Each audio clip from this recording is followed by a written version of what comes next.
শেখ হাসিনার পাসপোর্ট বাতিল করে দিল ইউনূস সরকার। গণ আন্দোলনে সন্ত্রাস চালানোর অভিযোগ। বাংলাদেশের প্রাক্তন প্রধানমন্ত্রী শেখ হাসিনার পাসপোর্ট বাতিল করল সে দেশের মোহাম্মদ ইউনূস পরিচালিত অন্তর্বর্তী সরকার। তার পাশাপাশি আরও 96 জনের পাসপোর্ট বাতিল করা হয়েছে। গত জুলাই মাসে বাংলাদেশে যে গণ আন্দোলন হয়েছিল সে সময় হত্যা এবং মানুষজনকে গুম করার অভিযোগে 97 জনের পাসপোর্ট বাতিল করেছে ইউনূস সরকার। তাদের মধ্যে 22 জনের বিরুদ্ধে মানুষকে গুম করার অভিযোগ রয়েছে। 75 জনের বিরুদ্ধে হত্যাকাণ্ডে জড়িত থাকার অভিযোগ রয়েছে।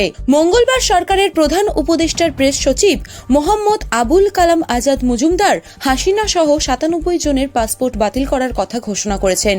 গত বছর গণ আন্দোলনের জেরে ক্ষমতাচ্যুত হন শেখ হাসিনা। দেশ ছেড়ে চলে যান তিনি। বর্তমান অন্তর্বর্তী সরকার গণ আন্দোলনে নিহতদের তালিকা তৈরি করেছে। প্রথম ধাপে 826 জনের নাম প্রকাশ করা হয়েছে। আন্তর্জাতিক অপরাধ ট্রাইব্যুনালে এই খুনের ঘটনাগুলির বিচার চলছে। এই মামলায় হাসিনার বিরুদ্ধে গ্রেপ্তারি পরোয়ানাও জারি করা হয়েছে।